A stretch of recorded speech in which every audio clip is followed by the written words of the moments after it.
1. On nous dit qu'un hélicoptère qui fait du surplace se déplace avec la rotation de la Terre qui entraîne avec elle tout l'air à sa surface.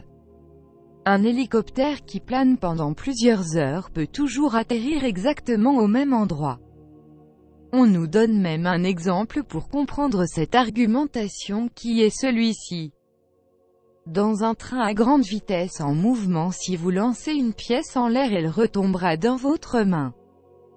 Car premièrement, elle garde l'effet de mouvement du train et deuxièmement, l'air du train se déplace avec celui-ci. Mais premièrement, si nous faisons la même expérience cette fois-ci dans un train décapotable, pensez-vous que le résultat sera le même? Deuxièmement, si l'air de toute la Terre est entraîné par la rotation de la Terre, supposez-vous qu'elle est recouverte par un toit? Un dôme peut-être? Parce que je ne vois pas comment cela peut être comparable à l'expérience du train. Comment expliquez-vous si, comme vous le dites, que toute l'air de la Terre tourne avec la rotation de celle-ci? Alors comment pourrions-nous avoir une simple brise ou même des vents contraires à la rotation de la Terre? 2. Une expérience pour démontrer la supposée rotation de la Terre est de tirer des boulets de canon verticalement. Si la Terre tournait vraiment vers l'est en dessous du boulet, alors celui-ci devrait tomber significativement à l'ouest. En fait, bien que chaque fois que cela a été testé à la verticale, les boulets de canon retombaient parfaitement et exactement là où ils ont été tirés. Aucun déplacement significatif ne peut être vu, cela nous indique que la Terre ne tourne pas. 3. On nous dit que la gravité retient tous les océans sur cette Terre en rotation à 1600 km/h à l'équateur, alors pourquoi l'eau ne prend-elle pas la forme du fond marin? Cette forme devrait être visible à sa surface. Au contraire, ce que nous observons c'est qu'elle est parfaitement plane et c'est l'une des principales mécaniques de l'eau. La surface de l'eau revient toujours à un état de surface plane. 4. Plus de 99% du trafic IP international est désormais pris en charge par des systèmes de câbles sous-marins. Les systèmes de câbles sous-marins sont aujourd'hui une infrastructure de transmission vitale pour le monde. Il y a sous les océans des milliers de kilomètres de câbles optiques. Pourquoi ne pas utiliser tous ces satellites qui se trouvent dans l'espace? 5. Il n'y a aucune vidéo qui nous montre un 360 degrés autour de la station ISS lors des sorties dans l'espace des astronautes. Pourquoi les astronautes ne nous font-ils pas profiter du spectacle d'une éclipse lunaire vue depuis l'ISS ou simplement nous montrer la Lune depuis l'ISS? Pourquoi n'y a-t-il aucune vidéo montrant cette pluie de météorites auquel nous avons le droit d'assister régulièrement depuis le sol terrestre? 6. Quand je vais voir mon garagiste, il me montre mon véhicule et ce qu'il a fait comme réparation sur celui-ci. Je l'ai jamais vu me montrer ses talents de jongleur ou bien son habileté à faire des saltos arrière. Dans l'ISS, le cirque n'est pas aussi spectaculaire qu'autrefois. Que font réellement les astronautes dans l'ISS à part des petits tours de jonglage et des petites pirouettes? Il est quand même intéressant de constater que la NASA nous montre strictement rien du travail que font les astronautes dans l'ISS. Dans quel but réel sont-ils dans l'espace? Mis à part jouer leur rôle d'acteur et nous faire croire qu'ils sont dans l'espace, je ne vois pas une autre explication. 7. Dans le passé, les astronautes bénéficiaient d'un confort bien meilleur à bord de l'ISS. Les lits à bord de la station spatiale deviennent de plus en plus exigus et moins confortables que ceux d'il y a quelques années. En 1973, M. Bin Laden est couché dans un lit confortable à l'intérieur de Skylab. En 2016, Chris Hadfield dans l'ISS doit dormir debout et ligoté avec une corde à l'intérieur d'une petite boîte. En 1973, les astronautes prenaient des douches. En 2016, les astronautes se frottent avec des linges humides. Pourquoi un tel contraste entre 1973 et 2016? Il faut s'adapter pour que le mensonge perdure. Les gens sont moins idiots de nos jours et ils se posent beaucoup de questions. 8. Lorsque les gens ont demandé des photos de la Lune et des sites d'alunissage d'Apollo, la NASA a toujours eu l'excuse que Hubble n'est pas capable de prendre des photos de la Lune parce que la Lune doit être photographiée avec les instruments sensibles du télescope. En 1999, ils ont fait une grosse erreur et ont publié quelques photos de la Lune prises par ce même télescope. Nous allons de contradiction en contradiction. 9. La taille de la Lune fait un quart celle de la Terre. Le module lunaire a aluni pas très loin du centre de la Lune. Pourquoi sur toutes les photos l'horizon de la Lune se trouve à quelques centaines de mètres? La Lune est-elle si petite que cela? Pourquoi la Terre est si petite vue depuis la Lune? Il n'est pas possible de voir la Terre de la même taille que la Lune lorsque celle-ci est observée depuis la Lune, elle devrait être beaucoup plus grosse. 10. Lorsque nous avons demandé aux astronautes s'ils voyaient les étoiles depuis la Lune, ils ont répondu avec hésitation puis ont ajouté « nous ne nous souvenons plus ». Puis ils ont fini par dire qu'ils ne voyaient rien, juste un noir profond. C'est comme dire je suis allé à Gizeh et on me demande si j'ai vu des pyramides, je réfléchis et je réponds je ne me souviens pas si je voyais les pyramides. Non, il n'y en avait pas, le sable était trop éblouissant. Dernièrement, 2 astronautes à bord de l'ISS ont dû répondre à cette question. Voyez-vous les étoiles depuis l'ISS? Ils ont hésité, se sont regardés puis ont répondu oui, nous les voyons. Un scientifique de la NASA interrogé sur la même question répond non, il n'est pas possible de voir les étoiles depuis l'ISS ou depuis la Lune. Nous avons bien compris que la NASA nous prend pour des imbéciles. 11. Plusieurs personnes ont constaté que le Soleil en s'éloignant rétrécit. Cela n'est pas possible si le Soleil est à des millions de kilomètres, c'est possible sur une Terre plate avec un Soleil plus petit et plus proche. 12. Le plus long tir de sniper jamais enregistré a été de 2475 mètres par le Britannique Craig Harrison. La balle a pris plus de 3 secondes pour atteindre sa cible. Il n'a pas pris en compte la courbure de la Terre ni l'effet Coriolis, c'est un facteur très important sur une distance aussi longue. Bon, nous allons dire qu'il a eu beaucoup de chance. 13. Un document du gouvernement dit que nous pouvons voir les montagnes de l'Antarctique à 480 km. Ah oui, mais alors où est la courbure? 14. Pour tous ceux qui disent que Photoshop n'existait pas dans les années 60 donc ils ne pouvaient pas faire de fausses photos. Vous savez, avant de tout faire par ordinateur, les gens utilisaient leurs mains et leur talent pour peindre des choses tellement réalistes. 15. La NASA affirme que 100 tonnes de débris spatiaux frappent la Terre chaque jour. Dites-moi, l'ISS a vraiment beaucoup de chance pour être encore entière à ce jour. 16. Ils nous disent que notre galaxie parcourt des milliards de kilomètres à travers l'univers en une année. Pourtant, toutes les étoiles et les galaxies lointaines sont toujours au même endroit des milliers d'années plus tard. 17. En 1931, le professeur Auguste Piccard, un physicien inventeur et explorateur, est le premier homme à monter dans la stratosphère. À son retour à la question qu'a-t-il vu depuis cette altitude, il a répondu que lorsqu'il a regardé la Terre, elle semblait ressembler à un disque plat avec les bords légèrement relevés. 18. La lumière des phares partout dans le monde sont visibles à des distances qui contredisent la théorie de la courbure terrestre. 19. Les astronomes disent que le magnétisme magique de la gravité est ce qui maintient tous les océans du monde collés à la Terre boule.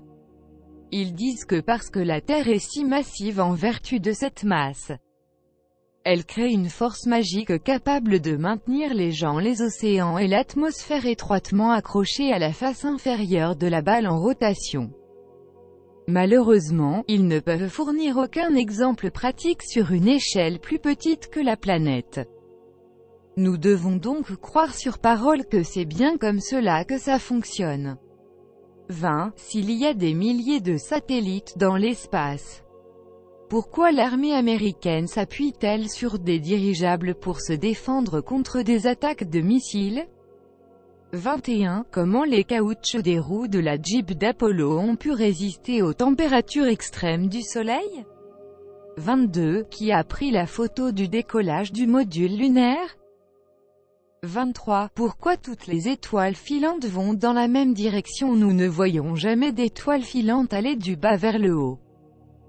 24. Un avion qui vole dans le sens de rotation de la Terre à 500 ou 800 km/h n'arrivera jamais à destination. 25. Nous distinguons à peine un avion de ligne à 10 km d'altitude et certains croient voir l'ISS qui est entre 350 et 400 km d'altitude. 26. Sur Terre, une fusée peut voler grâce à l'expulsion puissante d'une combustion rapide de produits inflammables. Ces gaz prennent appui sur l'air, ce qui provoque le déplacement de la fusée dans la direction opposée. Dans l'espace, il n'y a pas d'air. C'est le vide. Sur quoi s'appuyer dans le vide pour provoquer une force contraire et ainsi provoquer un mouvement? Un rameur s'appuie sur l'eau pour faire avancer sa barque. Dans le vide, je vois pas trop comment il pourrait avancer. 27. Sur une des photos de la mission Apollo, nous pouvons voir dans le reflet du casque 2 personnes, donc en plus de celui qui prend la pose, cela fait 3 personnes au total. Ils étaient que 2 à être sur la Lune. Qui est la 3e personne? 28. La luminosité de la Lune éclaire seulement les nuages qui se trouvent autour d'elle. Si la Lune est à 380 000 km, pourquoi sa luminosité n'éclaire-t-elle pas tous les nuages? 29. Si vous commencez un travail de recherche en vous basant sur un précédent travail effectué par une autre personne sans envisager qu'elle puisse être fausse, alors vous n'êtes pas un véritable chercheur. Un véritable chercheur part de rien et confronte ses résultats à la réalité et à ceux des autres. S'il y a des incohérences, alors il faut tout recommencer depuis le début. 30. L'attraction de la Lune est suffisamment forte pour déplacer des trillions de tonnes d'eau, mais elle est incapable de faire une petite marée sur un simple lac ou un simple verre d'eau. La gravité terrestre n'est pas suffisamment forte pour empêcher cette eau d'être attirée par la Lune. La Terre n'est-elle pas plus grosse que la Lune? Pourquoi cette Lune est toujours dans notre ciel? C'est étrange, non? 31. Aucun de vos sens ne vous amènera à croire que vous êtes sur une sphère en rotation à 1600 km/h. Vous y croyez seulement parce qu'on vous a dit que c'est ce qu'il se passe.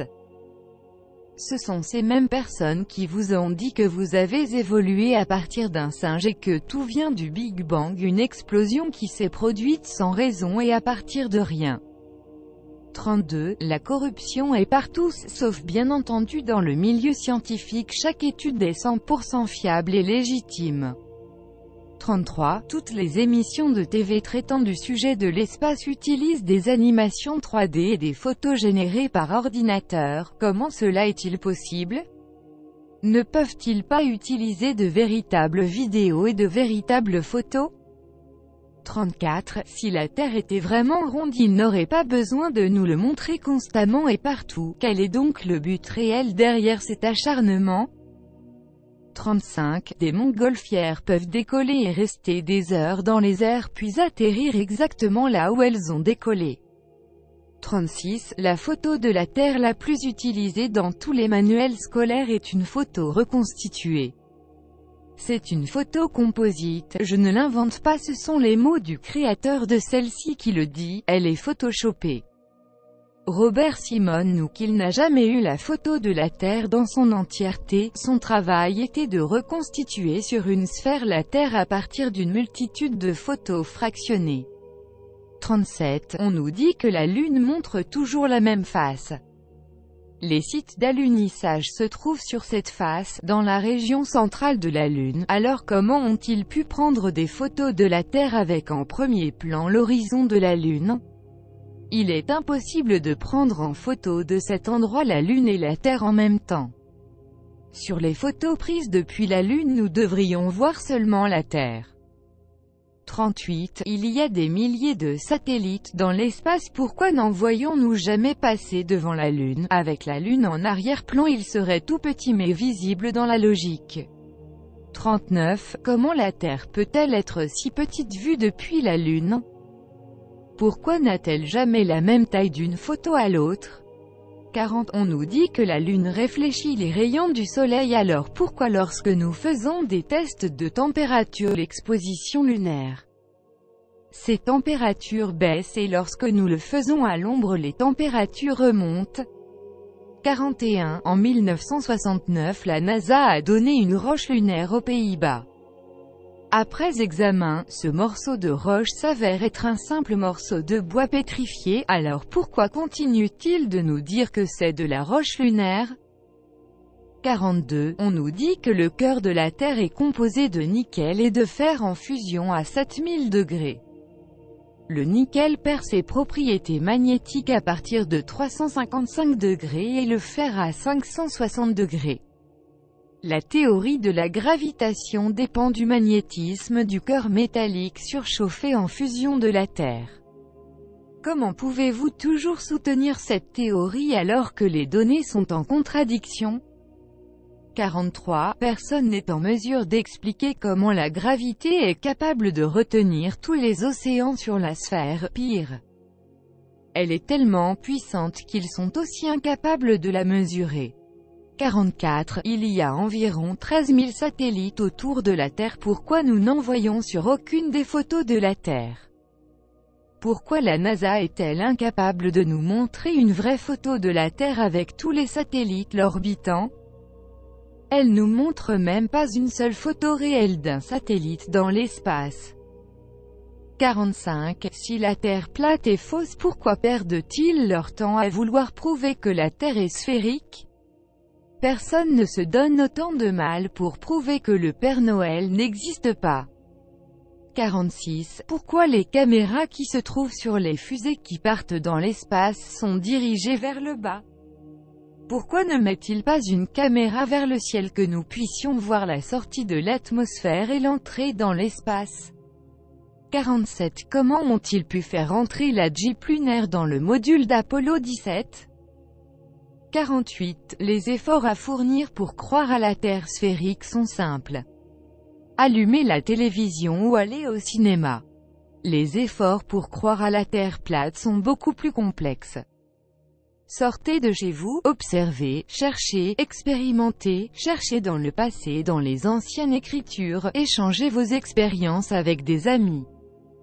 49. Le culte de la science dit que la distance entre la Terre et le Soleil est de 149 millions de kilomètres et ils nous disent que c'est à cause de l'inclinaison de la Terre que nous avons des saisons.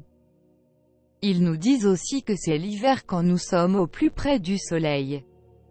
Excusez-moi, j'ai fait une erreur, ils vous disent, car moi franchement je mange pas de viande, alors encore moins de couleuvres.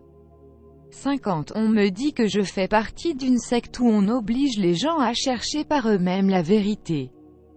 Vous avez peut-être raison, faut que je sorte de cette secte avant d'en savoir de trop sur la vérité. 51. La NASA dit que la Terre ralentit dans sa rotation et elle a été obligée d'ajouter des secondes en plus. Le mémorial de la journée des anciens combattants en Arizona lui est toujours parfaitement aligné chaque année avec le Soleil tous les 11 novembre à 11h11. 52. Si les satellites existent, pourquoi ériger des antennes partout dans le monde, même jusqu'en pleine mer? 53. Par quelle force magique tous les gaz de la Terre sont-ils retenus dans l'atmosphère? La seule expérience qui fonctionne sont des gaz qui sont retenus par une barrière physique. Excusez-moi mais l'espace c'est bien du vide. Alors comment tous l'air et les gaz de la Terre peuvent-ils rester sur Terre et ne sont pas dispersés dans le vide spatial?